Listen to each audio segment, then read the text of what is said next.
उज्जैन, जो भारत के मध्य प्रदेश राज्य का एक जिला है, शिप्रा नदी के तट पर बसा उज्जैन भारत का सबसे पवित्र स्थान माना जाता है। यदि बात करें महाभारत के समय की, तो उज्जैन शहर अवंती साम्राज्य की राजधानी हुआ करती थी। उज्जैन में हर 12 साल में भारत के सबसे बड़े कुंभ मेले का आयोजन किया जाता है। इस कुंभ मेले में लाखों की संख्या में देश विदेश से लोग भ्रमण करने के लिए आते हैं। कहानियों के अनुसार ऐसा बताया गया है कि अमृत की खोज करने के लिए देवताओं और राक्षसों के बीच में एक होड़ लगी थी और इसी होड़ के अंदर एक दूसरे का पीछा करते हुए अमृत की एक बूंद उज्जैन शहर में आकर गिर गई थी। इसीलिए आज भी इस शहर को सबसे पवित्र शहर के रूप में देखा जाता है। यदि आप उज्जैन जाने की प्लानिंग कर रहे हैं तो उज्जैन में घूमने के लिए सर्दियों का समय सबसे अच्छा माना जाता है। अक्टूबर से लेकर मार्च के बीच यहाँ का तापमान 20 डिग्री सेल्सियस रहता है। इसलिए आज के इस वीडियो में मैं आपको बताने वाला हूं कि उज्जैन में घूमने के लिए कौन कौन सी जगह सबसे बेहतरीन है। तो आइए इस वीडियो को शुरू करते हैं, लेकिन वीडियो शुरू करने से पहले हमारी आपसे रिक्वेस्ट है, यदि आप हमारे इस चैनल पर नए आए हैं तो चैनल को सब्सक्राइब करके बेल आइकन को प्रेस कर लीजिएगा, क्योंकि हमारे इस चैनल पर इसी तरह की वीडियो आती रहती है। तो सबसे पहले उज्जैन पहुंचकर महाकालेश्वर मंदिर जाइए, जो हिंदुओं का सबसे पवित्र और उत्कृष्ट तीर्थ स्थान माना जाता है। यह मंदिर उज्जैन के रुद्रसागर झील के किनारे पर बसा हुआ है। महाकालेश्वर मंदिर में हर साल महाशिवरात्रि के दिन विशाल मेले का भी आयोजन किया जाता है।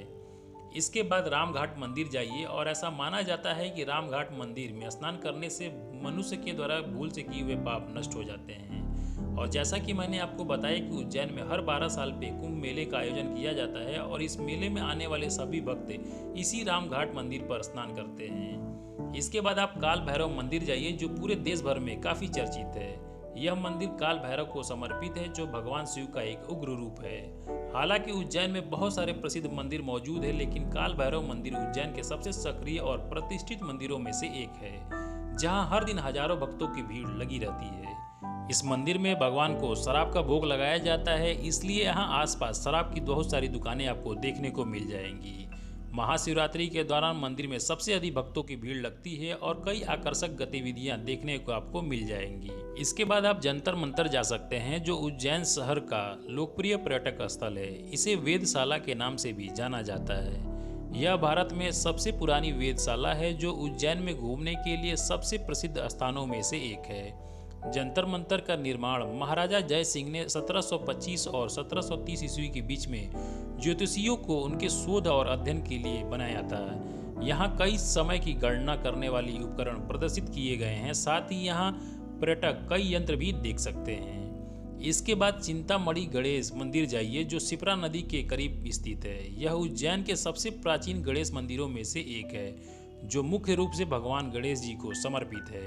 इस मंदिर का महत्व उज्जैन में बहुत अधिक माना जाता है, क्योंकि ऐसा माना जाता है कि यहाँ भगवान गणेश स्वयं प्रकट हुए थे। यहाँ भगवान गणेश का आशीर्वाद लेने के लिए बड़ी संख्या में श्रद्धालुओं की भीड़ लगती है। इसके बाद आप कलिया देह पैलेस जा सकते हैं, जो उज्जैन शहर में स्थित एक पुराना और ऐतिहासिक महल है। इस महल का निर्माण मांडू के सुल्तान ने करवाया था। इतिहास में ऐसा कहा जाता है कि जहांगीर और अकबर ने इस पैलेस का दौरा किया था। इसके पश्चात भी धारियों के शासनकाल में इस स्मारक को तोड़ दिया गया था, लेकिन माधवराव सिंधिया ने इस स्मारक की आंतरिक सुंदरता को देखते हुए इसे पुनः स्थापित करने का फैसला लिया।